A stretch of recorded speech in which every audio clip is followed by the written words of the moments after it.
Yes, it is way too early for this. I haven't even had my morning coffee yet, and there are so many trade rumors that we have to talk about. What's going on, guys? It's Fuzzy. Welcome back to another MLB recap video. I know we haven't done one of these in quite some time, but that's because it's the off season. You know, not really too much is happening, but today we have so many stories about players being traded that we have to talk about it. So if you guys are fans of the New York Mets, the Cleveland Indians, the LA Dodgers, the Milwaukee Brewers, or the Colorado Rockies, you guys better listen up. Oh yeah, and I forgot to mention the team that's pretty much at the center of this, aside from the Mets, is the Seattle Mariners, because we're not sure if they're in a reboot mode, we're not sure if they're trying to win now. There's so many things that are happening right now in Major League Baseball in terms of trades and trade rumors that I'm not really too sure what to make of it. But again, with every conversation, there's two sides of the story, so we're going to talk about everything. Alright, so the first trade that we're going to talk about is Robinson Cano and Edwin Diaz of the Seattle Mariners to the New York Mets. Now, I thought that they were going to go to the Yankees, but I guess that's not going to happen. But I'm going to present the case for both Mariners fans and New York Mets fans as to why you would and would not want to accept this trade. Now, again, guys, I am not a Seattle Mariners fan, so I'm not sure what the objective is here. DePoto is a little bit weird. You know, sometimes he trades for someone and then it doesn't really pan out because he's in rebuilding mode, but then he says he wants to win now. I'm not really too sure what's happening in Seattle, but the main trade right now is Robinson Cano, their second baseman, and Edwin Diaz, their closer, who almost made history this year, in exchange for Jeff McNeil and Jared Kelenic of the New York Mets. You guys have probably never heard of them. Maybe Jeff McNeil, but Jared Kelenic probably you've never heard of. They're both young prospects with high ceilings. Is it worth it? In my opinion, there are three aspects to a good trade: age, potential, and the window of success. So if you are trading for a young player with high ceiling and you are in a rebuilding mode, that is a great trade. If you trade for a young prospect with a high ceiling while you're trying to win now, that is stupid. So if the Seattle Mariners are trying to win now, it would be the dumbest thing in the world for them to trade two proven Major League Baseball players in exchange for two unproven minor leaguers. It makes no sense. Now, Jeff McNeil does have time in baseball. He looks like he's going to be the next Brian Roberts. If you guys don't remember Brian Roberts, I'll show you a few clips right here because that guy was the man for the Orioles. From the inside, in the air to right field, that is way back, and goodbye, home run. On the seventh day, on the seventh pitch, right in the middle of the plate, been a lot of high fly balls. This is the first one.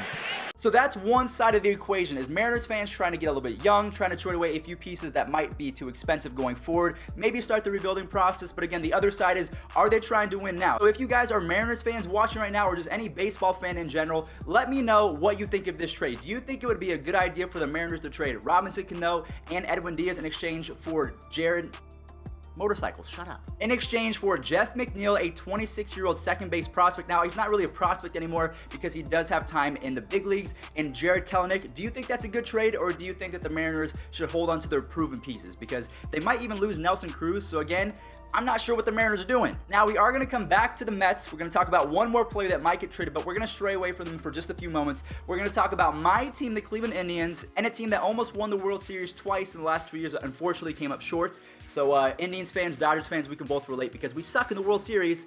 But yeah, the Indians are trying to trade Trevor Bauer, Carlos Carrasco, or Corey Kluber in exchange for a young outfield prospect by the name of Alex Verdugo of the Los Angeles Dodgers. Now, again, I'm an Indians fan. I'm not sure what we have to do in order to get better to win a World Series, because we've made the playoffs. We've been to the World Series. We've battled at the highest level, and it's not worked, okay? We were one rain delay away from winning the World Series. That rain delay was the MVP of that World Series. I don't want to hear it, Ben Zobrist. But guys, in my opinion, I do not think that it is worth it to trade Corey Kluber or Trevor Bauer in exchange for this Alex Verdugo again. Now, I looked at his stats. He seems like he's going to be good. I think he's 19 to 20 years old, so we'll see how he's going to pan out going forward. But in my opinion, I think that Kluber and Bauer are way too they're structurally secure. I think that they're good picks. If anything, if we were going to trade Carlos Carrasco for the outfielder, I would say let's pull the trigger. But Bauer and Kluber, I don't think that we should. Now, the one caveat to that is Corey Kluber, great in the regular season, absolutely fantastic. But in the last two postseasons, he has dang near an 8 ERA. So he hasn't been that great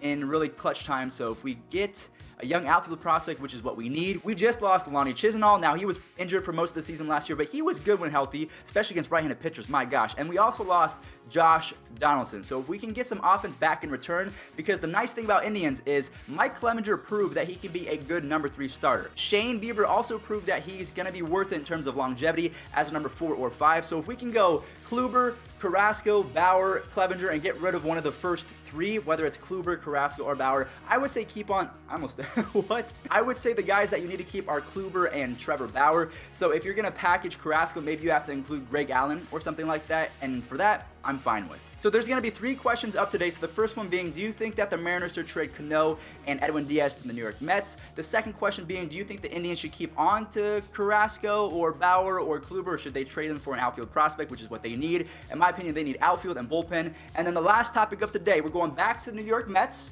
Noah Syndergaard has been linked to a couple different teams, most notably the Colorado Rockies and the Milwaukee Brewers. I'm not really too sure what they could get back from the Brewers, but if you're talking about a perfect trade, Noah Syndergaard to the Brewers is that perfect trade, at least in terms of just baseball in general, having the best team, because the Brewers, they were pretty close to being the best team in the National League, but they lacked starting pitching. They did have pretty clutch pitching towards the end of the year. They're not going to pitch that well going forward. Wade Miley is not going to do that ever again. I promise you, it's not going to happen. That was an aberration. So if they can get Noah Syndergaard in exchange for Jonathan Scope and maybe a top 50 prospect, you might get away with that. Now, the Rockies. The Rockies is going to be tough because they have one of the best prospects in all baseball. He was the #1 draft pick a couple years ago, Brendan Rodgers. If they can get Noah Syndergaard in exchange for Brendan Rodgers and a few other prospects, I think they might do that because, again, just like the Mariners, I'm not sure what the Mets are doing. The Mets were terrible in the first half. They were pretty good in the second half. They're looking for bullpen arms, so they're trying to trade for Edwin Diaz. But then they're going to give away Jeff McNeil when they could easily just keep Jeff McNeil and sign